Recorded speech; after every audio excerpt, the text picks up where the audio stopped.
the sniper is getting ganked by Anti-Mage 16 minutes into the game. Hey, what is up guys? It's your boy Speed here, and today we're going to be talking about Radiance Anti-Mage. You heard that right, Radiance Anti-Mage. Now, what is so good about Radiance Anti-Mage? I think what's good about Radiance Anti-Mage is max Q on Anti-Mage does a lot of damage. That is kind of what this build takes advantage of. He takes 3 points in the Q. Now, obviously it's not literally maxed Q. He definitely could have decided to go back for the blink, but this ability is actually insane for zoning people out of the lane. And it's actually shocking to me that this build has become popular because it's not really what you think of when you think Anti-Mage. You don't think, oh, a hero that's gonna dead lane the lane and bully out of Visage. You can see 11 minutes in here, he's 4-0 with not a staggering amount of last hits, but a staggering amount of denies. 24 denies and 4 kills. His impact is shutting down the enemy offlaner, and so let's talk about how you can play Anti-Mage with Vanguard and Radiance. Also, I want to tell you guys that if you've been struggling with solo queue and you're looking to get to the next rank, I'm going to be able to help you. Like, literally, with the GameLeap website, I'm going to give you guys guides that are going to make it unbelievably clear on what you need to do. So if you've been stuck in the solo queue grind, you don't know what to do, and you want to become absolutely broken, but like actually you want to become much better at Dota, and you want to take it more seriously, the GameLeap website is going to help you do that. So click the link down below, I'm going to help you get to the next rank, and I'll see you there. So starting off, let's get into the starting item build. He has a lot of stats, 2 circlets, 2 branches, tangos, and a Quelling Blade. And that's pretty wild because he doesn't even end up upgrading these circlets, right? So at least not before he buys the Vanguard.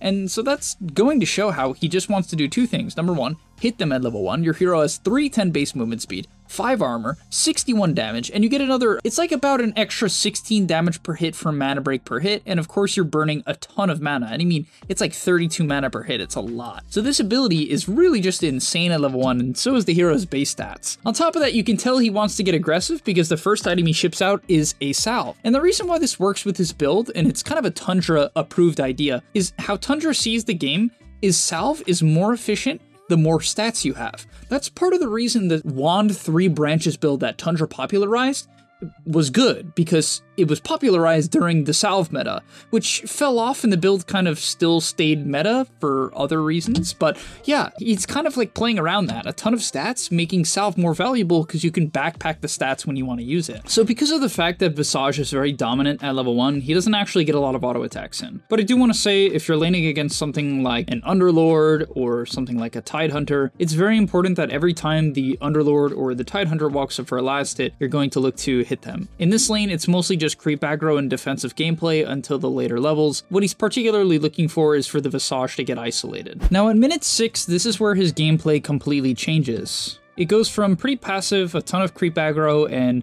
basically CS focused to pressure focused. Not to say he stops last hitting, but you can see he walks past the creep wave to bully the Visage almost completely out of XP range. Right, at least that's what he's attempting to do, and he just gets a couple autos and then backs off. The reason why is his Vanguard is on the courier. He knows that any damage he takes is kind of negligible. It's not ever going to really put him in kill range. Oh, what the? That is a lot of tangos from Snake King. Did he misclick that? Yeah, okay, he gave one of them back. That's pretty funny. But yeah, once the Visage gets left alone even slightly, it's his opportunity to jump. And now that he has Vanguard, you're kind of invincible. Like, this item, I don't think people fully understand how insane it is. It grants a 60% chance, which is obviously really high, to block 64 damage. Visage currently hits for 69 damage, and that's not including the armor that AM has. So every Vanguard hit, or Vanguard block, means he takes basically 0 damage. It'll be like 1 damage. And therefore, he can just go at this guy. If Visage is alone, the trade is not even remotely close, right? I mean, there's literally no way Visage can fight back. And so you'll see at this point, just blinks in with 3 points in the mana burn. Oh, did he reflect a Grave Chill? He did. Oh, that's insane. He reflects the Grave Chill with his counter spell, and that's gonna allow him to get a ton of attack speed and movement speed, and that sets up for a solo kill. What a play from Skeeter, actually. I remember watching this kill in game, but I didn't realize he reflected the Grave Chill. That's incredible. And now the lane is, it's just done, right? It's done because now he's gonna pick up boots. And so now the Visage can't show at all. Even if he doesn't reflect Grave Chill, he's gonna be able to burn at least a third of the Visage's mana at any point in time, right? And if the Tiny shows up, who cares? He's not going to die to Tiny and Visage. He might even live a Tiny Puck Visage gank. Like, there's a decent chance. That's how good Vanguard is early on into the game. And we'll kind of see it here.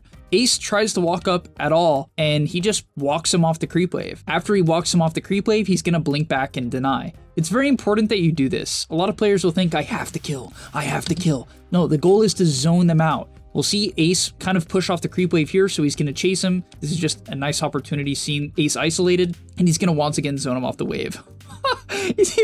Look where he's chasing him to. And that's what's brutal, right? He's willing to give up an entire creep wave, set of creep waves, which snaking went and farm. That's why Tundra is so good, man. Their farm priority and just like awareness of the creeps is so damn good. Either way, this Visage is screwed now, right? Like this guy's game is horrible.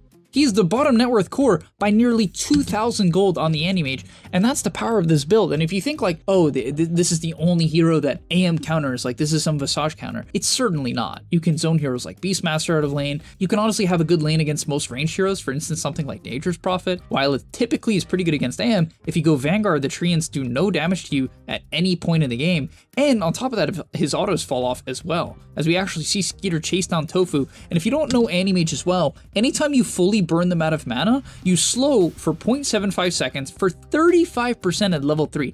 35%! Right, that is an insane slow, and it allows you to chase people down without needing the classic Orb of Venom.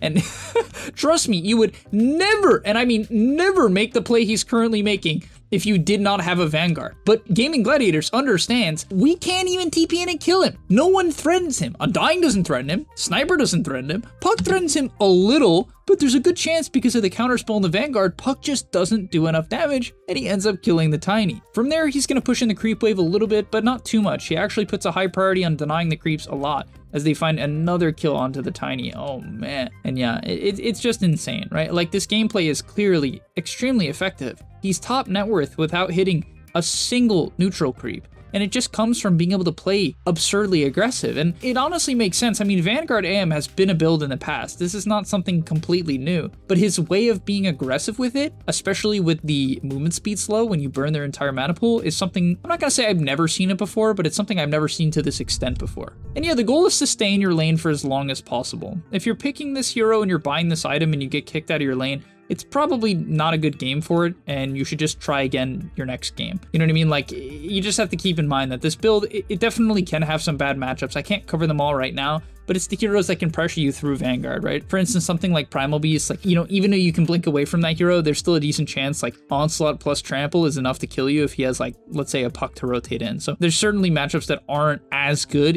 Maybe Primal wasn't the best example, because you actually are pretty good at burning his mana, and he's a fragile mana pool. But either way, let's continue moving on. So at 14 minutes, he's extremely farm, and connecting with his Dragonite here, finding the Visage once again, trying to hunt him. Okay, doesn't pick up the kill, so he'll blink away. And that's the nice thing about this hero, right? The max blink just means that with the Vanguard, you can go crazy. And he's legitimately looking to play with his Dragonite. I mean, this is like off-lane behavior, right? The average Anti-Mage would be doing what right now? Farming up the entire Dire Woods. And I'm not saying that gameplay is bad. Like, I honestly think him disassembling Vanguard into Battle Fury might have been better than Radiance, only because of how much space is actually on the map. I will say it's a really good Radiance game though, just because of all the physical damage from the side of Gaiman, but either way, he's going to join the fight, and this is once again something you just don't expect from Anti-Mage, but you should be making these plays if you go this build. He pushed in top wave all the way, and you don't jungle very quickly, right? That's the downside of this build. Until you have the Sacred Relic, jungling is just not fast at all, right? It's just not. So you're better off joining the fights. And Tundra, usually this would be a fight that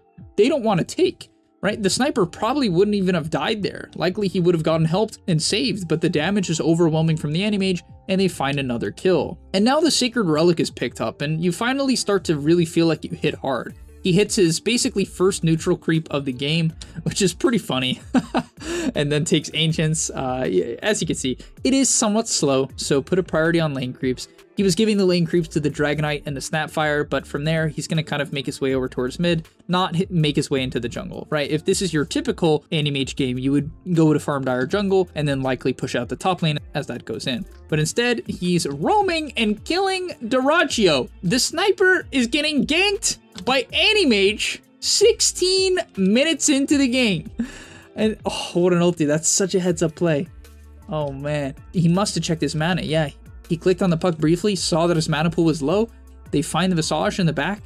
And yeah, just ulti onto Quinn, destroys a Visage, burns out the Puck's mana. Honestly, kind of a very forced play from Gaming Gladiators. They looked a little bit flustered here, honestly. Like, they certainly look quite flustered that they're getting run at by an Anti-Mage. And he's killed Sniper twice, Visage multiple times, 6-0-3 in minute 17. And now with the Radiance, of course, this is when you can actually really get value out of the jungle. And he takes Pupil's Gift, which is great, right? Because when you take Pupil's Gift on AM, it gives you 300 health. And that's, of course, great with the Radiance. So yeah, with the Radiance, you typically want to drag the camps together. I'm surprised he didn't drag the camps together there. I actually don't know why he didn't. It's sort of similar to Battle Fury speeds of farming, as we'll see him get ganked here. Does he live? It's going to be close. Oh, no. No way. Oh, okay. Whew. But still, look at the damage he's going to deal. Right? Your typical AM just insta-dies here, right?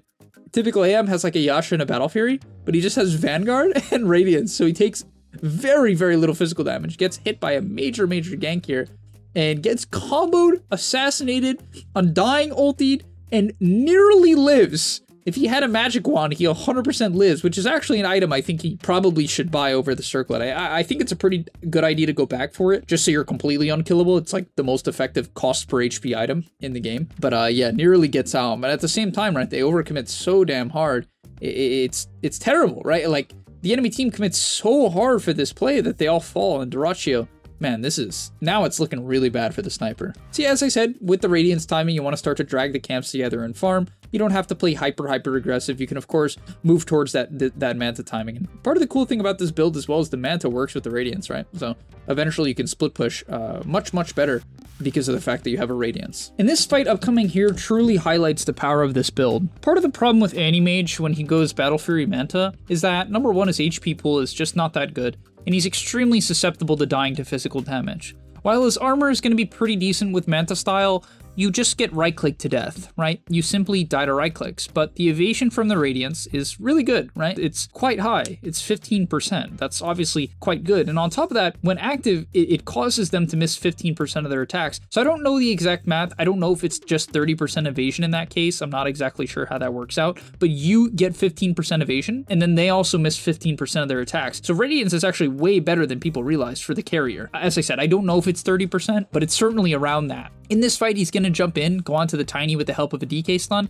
and this is what I like about this clip. He just blinks into 3 heroes. I mean, there's no way you do this with the other build. There's just no way, right? There's no way. And then this fight, it gets even better. He goes onto the Undying, probably a bad jump from 9, honestly. A little bit too far, the Undying got his ulti off. It was a good play from Celery. But he goes onto Sniper, and he's guaranteed dead. But because of the fact that he has Mischance and Vanguard, the right clicks from the bird do literally nothing, and the Sniper does way less than you would expect. He also was able to reflect the Soul Assumption from the Visage, so you block a lot of magic damage too. On top of that, your hero naturally has 45% bonus magic resistance, which puts you up to 58% in game.